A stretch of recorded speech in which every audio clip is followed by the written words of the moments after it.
Bismillahirrahmanirrahim. Assalamualaikum warahmatullahi taala wabarakatuh. Alhamdulillah, syukur kepada Allah Taala pada hari ini bersama dengan Ustaz dalam kelas Al-Quran dan Fardu Ain dalam mata pelajaran berkenaan dengan pelajaran ibadah. Tajuk yang kita akan belajar pada hari ini iaitu berkenaan dengan perkara sunat ab'ad dalam solat. Sebelum ini kita telah jelaskan antara perkara sunat dalam solat ada dua, iaitu sunat ab'ad dan juga sunat hay'ah. Dan kita telah jelaskan apakah yang dimaksudkan dengan sunat ab'ad dan juga sunat hay'ah.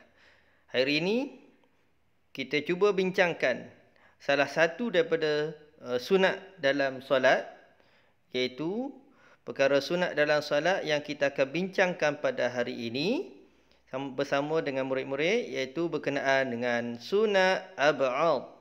Apakah sunat ab'ad? Apakah sunat ab'ad? Jom kita lihat. Apakah perkara sunat ab'ad dalam solat? Sama ada solat fardu ataupun solat sunat. Jom kita lihat. Okey, perkara sunat ab'ad dalam solat, kita lihat dulu pada sudut tempat. Ada beberapa tempat yang berlaku perkara sunat ab'ad dalam solat, iaitu 3 tempat.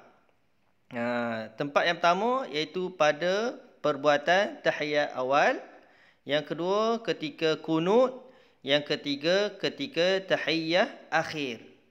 Ketiga-tiga tempat ini ada perkara sunat ab'ad yang disunatkan kita lakukan.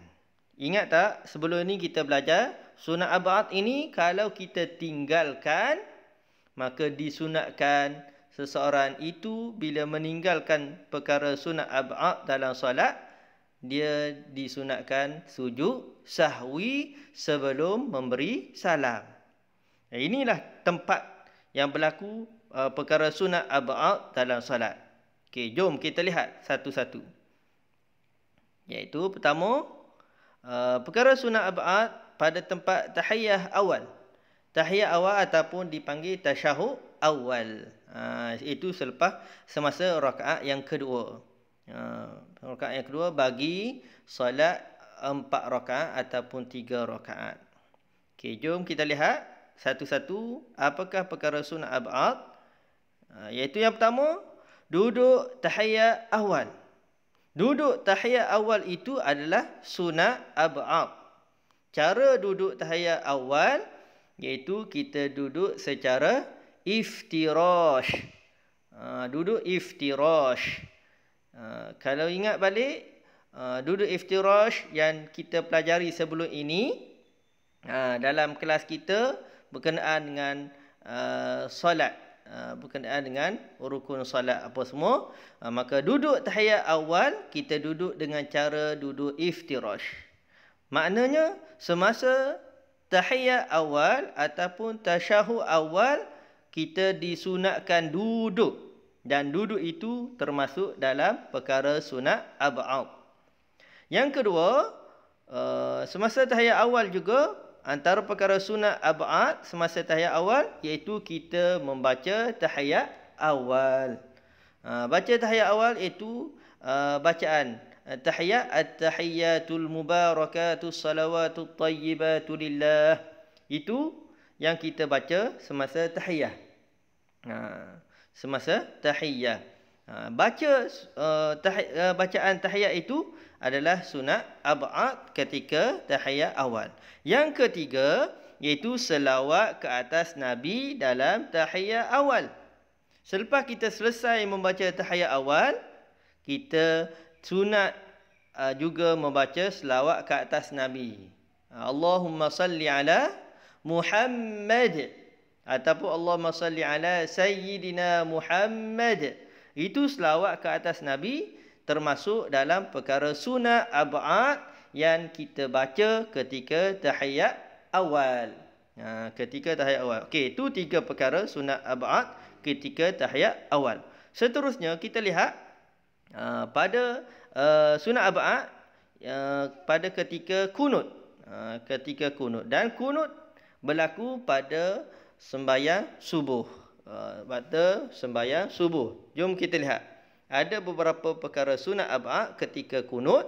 Iaitu yang pertama, berdiri ketika membaca doa kunut. Semasa kita nak baca doa kunut, dalam solat subuh, kita baca dalam keadaan berdiri. Dan berdiri ketika baca doa kunut itu merupakan sunat ab'ad. Sunat ab'ad.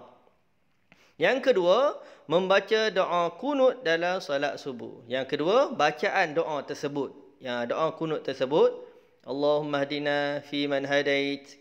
Kalau ramai, kalau seorang, Allahumma hadini fi man hadait. Jadi bacaan doa kunut itu juga termasuk dalam sunat ab'ad. Yang ketiga iaitu selawat ke atas Nabi.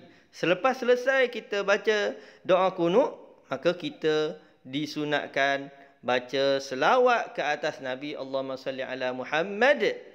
Itu merupakan sunat ab'ad. Dan yang keempat, semasa kunut kita disunatkan selawat ke atas keluarga Nabi. Juga merupakan sunat ab'ad. Selepas Allahumma salli ala Muhammad, selawat ke atas Nabi, kita baca selawat ke atas keluarga Nabi. Allahumma salli ala Muhammad wa ala ali Muhammad.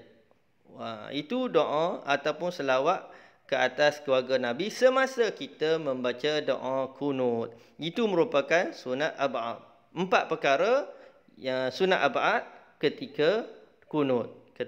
Seterusnya kita lihat tempat yang ketiga berlaku sunat ab'ad, iaitu ketika tahiyah akhir. Sebelum kita memberi salam. Ada juga perkara sunat ab'ad ketika tahiyat akhir. Apa dia? Iaitu satu perkara sahaja sunat ab'ad semasa tahiyat akhir, iaitu selawat ke atas keluarga Nabi selepas tahiyat akhir. Semasa tahiyat akhir, kita baca doa tahiyah, kemudian kita selawat ke atas Nabi. Dua-dua itu merupakan rukun. Rukun solat.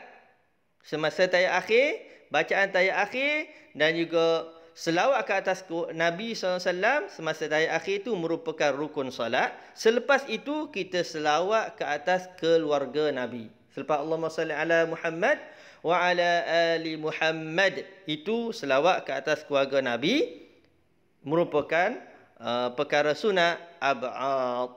Jadi keseluruhannya kita lihat, bila campur 3, 4, 1, iaitu 8 perkara sunat ab'ad dalam solat yang berlaku pada 3 tempat, iaitu ketika tahiyat awal 3 perkara, ketika kunut 4 perkara dan ketika tahiyat akhir 1 perkara. Itu sahaja pelajaran kita pada hari ini berkenaan dengan perkara sunat ab'ad dalam solat. Moga-moga apa yang kita bincangkan pada hari ini mendapat manfaat dan keberkatan daripada Allah Subhanahu wa taala. Amin.